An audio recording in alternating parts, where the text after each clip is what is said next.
ونصلي ونسلم على رسوله الكريم أما بعد فأعوذ بالله من الشيطان الرجيم بسم الله الرحمن الرحيم إن هذه تذكرة فمن شاء اتخذ إلى ربه سبيلا قال الله تبارك وتعالى في مقام آخر أفمن شرح الله صدره للإسلام فهو على نور من ربه صدق الله مولانا العظيم وبلغنا رسوله النبي الكريم ونحن على ذلك لمن الشاهدين والشاكرين والحمد لله رب العالمين. واجب التعظیم قابل تکریم معزز عزیزان گرامی قدر انتہائی واجب الاحترام علماء و مشائخ طریقت اور صوفیاء ملت اسلام، اللہ رب العزت کے فضل و کرم اور نبی کائنات فخر موجودات احمد مجتبی محمد علیہ التحیۃ والثناء کی نگاہ مقدس کے تصدق سے شیخ الاسلام والمسلمین حافظ الملت والدین پیر طریقت رہبر شریعت واقف رموز حقیقت حضرت خواجہ خواجگان حضرت خواجہ پیر محمد قمر الدین سیالوی رحمۃ اللہ تعالیٰ علیہ کے سالانہ عرس پاک کی محفل میں حاضر ہیں۔ اللہ رب العزت میری اور آپ کی حاضری کو اپنی بارگاہ میں قبول و منظور فرمائے اور یہ سالانہ عرس پاک جناب محترمی محمد اصغر چشتی صاحب اور کوئنز سے پنجاب بارپر والے جناب رحمان صاحب ہر سال منعقد کرتے ہیں۔ اللہ پاک ان کی جانب سے ان کی سایہ جمیلہ کو اللہ کی بارگاہ میں، حضور کی بارگاہ میں اور مرشد کامل کی بارگاہ میں درجہ قبولیت سے عزیزان محترم، عرس پاک کی محفل جس میں صاحب عرس کے حوالے سے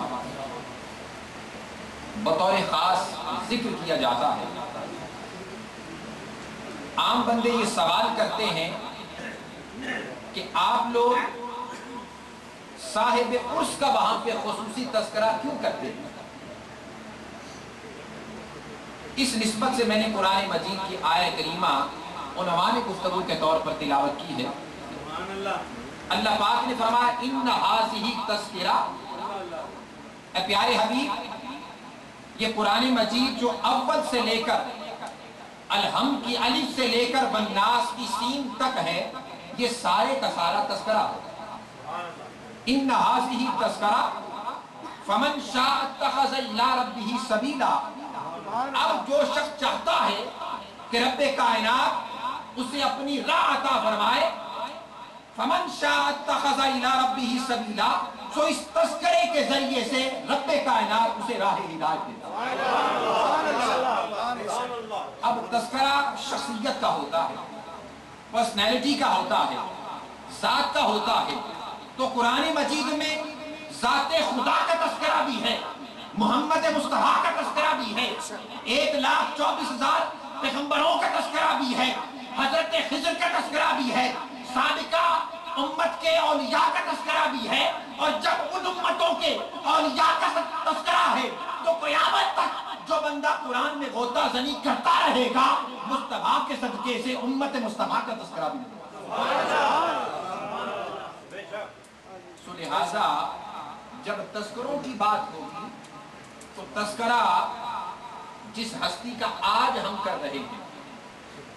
اس دور کے اندر یاد رکھیے جس ہستی کا تذکرہ آج ہم کر رہے ہیں، اس دور کے اندر ایسی ہستی شاد و نادر ہی پیدا ہوتی ہے جسے بیک وقت جسے اللہ پاک نے مرشد بھی بنایا امت مصطفیٰ کے لیے، جو بیک وقت مسلح بھی تھا، جو بیک وقت मुअल्लिम भी था जो बैक वक़्त मुजद्दिद भी था, जो बैक वक़्त पीर भी था, जो बैक वक़्त मुफ्ती भी था, जो बैक वक़्त खतीब भी था। अलगरज जिसकी इब्तिदा तालीम और तरबियत से हुई, जिसकी इब्तिदा इल्म और हिकमत से हुई, अरे जिसकी इब्तिदा आकाए दो जहां की बारगाह के फैजान से हुई, अरे जिसकी इब्तिदा गौसे पाक के फैजान से हुई, और जिसने तालीम और तरबियत खास तौर पर ख्वाजा अजमेर के रोज़ा पाक पे मौजूद मदरसा मोइनिया में हासिल की, अरे उस शख्सी के शेखुल इस्लाम होने में क्या कोई फर्क रह सकता है? वो हस्ती जिसके हवाले से बतौर खास मैं पहले एक हदीस कोट कर रहा हूँ, हजरत मौला अली और मुर्तज़ा कर्रमल्लाहु वजहहु करीम, आपको आकाए दो जहां ने यमन की तरफ काजी जब बनाकर भेजा तो मौला सैयदना अली और मुर्तज़ा कर्रमल्लाहु वजहहु करीम बारगाह मुस्तफा पे अर्ज करते हैं, या रसूल अल्लाह फिदाका उम्मी व अबी, आका मेरे माँ बाप आप पर कुर्बान हो जाऊं। जब मैं किसी मसले का हल कुरान और सुन्नत से न पाऊं तो फिर मैं क्या करूं? एक तो हदीस हजरत माज इब्ने जबल से है कि उन्होंने अर्ज किया, या रसूलल्लाह फ़इन लम अजिद फी किताबिल्लाह, अगर मैं किताबुल्लाह में ना पाऊं तो फिर सुन्नत रसूलुल्लाह से इज्तिहाद, सुन्नत रसूलुल्लाह की रोशनी में मसले का हल करूंगा, और अगर सुन्नत रसूलुल्लाह में न पाऊंगा सुम्मचता है तो बेराई, फिर मैं इज्तिहाद करूंगा अपनी राय से। ये तो हजरत माज इब्ने जबल, लेकिन मौला अली और मुर्तज़ा के हवाले से पेश कर रहा हूं कि आपने हुजूर की बारगाह में अर्ज किया, या रसूलल्लाह अगर मैं कुरान और सुन्नत में न पाऊं तो फिर क्या करूं? मौला अली और मुर्तज़ा फरमाते हैं, हुजूर ने अपना दस्ते यदुल्लाह उठाया और उठाकर मेरे सीने के ऊपर मारा, मेरे सीने के ऊपर मारा। आप फरमाते हैं, खुदा की इज्जत की कसम दुनिया और माफिया का कोई इल्म फन ऐसा था नहीं जो अली की नजरों के सामने। और फिर उसके बाद आलम क्या हुआ कि आप कशाना नबुव्वत पर खड़े हैं बाहर, एक शख्स देहाती अराबी बच्चू आता है उसकी सूरत में, आके कहता है, अली बताइए जिब्राइल अमीन इस वक्त कहां हैं? आपने ऊपर नजर उठाई, नीचे नजर उठाई, फरमाया न अर्श की बुलंदियों पे नजर आ रहा है, न फर्श की गहराइयों पे नजर आ रहा है, या तू है या मैं, या तू है या मैं हूं। ये मौला अली मुर्तज़ा फरमाते हैं। और हजरत ख्वाजा खाजगान ख्वाजा कमरुद्दीन सियालवी रहमतुल्लाह अलैह आप अपने शागिर्दों को पढ़ा रहे हैं, इनमें हदीस का दर्स दे रहे हैं, इनमें तफसीर पढ़ा रहे हैं। जनाब मुफ्ती मजहरुल्लाह रिवायत करते हैं, फरमाते हैं कि आपने अपनी ख्वाब का वाकया बयान किया कि मौला अली मुर्तज़ा के सीने मुकद्दस पर आकाए दो जहां ने हाथ मारा तो अली मुर्तज़ा फरमाते हैं कि फर्श से लेकर अर्श तक सारे उलूम मेरे सामने वाह हो गए। आप कहते हैं, मैंने हुजूर की बारगाह में ख्वाब में अर्ज किया, या रसूलल्लाह दुनिया के उलूम मारिफ तो हासिल कर चुका हूं, लेकिन अभी तक वो फनून हासिल नहीं कर सका जो बारगाह मुस्तफा से मिलते हैं। ताजदारे कायनात ने अपना ये दस्ते यदुल्लाह उठाया। हजरत हाफिज कमरुद्दीन सियालवी फरमाते हैं, मेरे सीने पर एक मर्तबा नहीं कई बार मारा, कई बार मारा।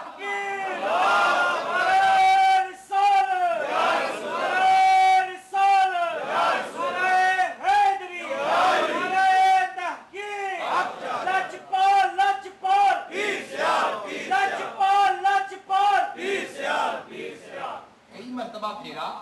तो हजरत ख्वाजा कमरुद्दीन सियालवी कहते हैं, उस दस्ते यदुल्लाह का ये फैज है कि कमरुद्दीन के सामने कोई भी मसला दरपेश हो, कमरुद्दीन उसे मसले के अभी सवाल साइल के मुंह में आधा होता है, कमरुद्दीन पर वो सवालों के जवाब नाजिल होना चाहिए। हजरत मुफ्ती मजहरुल्लाह इसी हवाले से आगे बयान करते हैं, वो कहते हैं कि हजरत मौलाना मोहम्मद हुसैन साहब के घर आप तशरीफ लेकर गए, उनकी शादी थी, वहां पे آپ کچھ دیر کے لیے آرام فرما ہوئے. جب آرام فرما ہوئے خواب میں کیا دیکھا؟ میدان حشر بپا ہے، تاجدار کائنات جلوہ فروز ہیں. میدان حشر بپا ہے، حضور علیہ السلام جلوہ فروز ہیں. آپ کہتے ہیں میں بھی حاضر خدمت ہوتا ہوں. آقا تو جہاں فرماتے ہیں قمر الدین اپنے سارے مریدوں کو سنبھال کر اور اکٹھے کر کے لے آئے. جناب خواجہ قمر الدین سیالوی فرماتے ہیں میں نے عرض کیا حضرت میں اکٹھے کر کے لے آیا ہوں. حضور نے فرمایا قمر الدین قسم ہے مجھے اس ذات قدوس کی جو شخص تیرے دامن سے وابستہ ہو گیا ہے محمد مصطفیٰ پر واجب ہے کہ اس کی شفاعت کرے.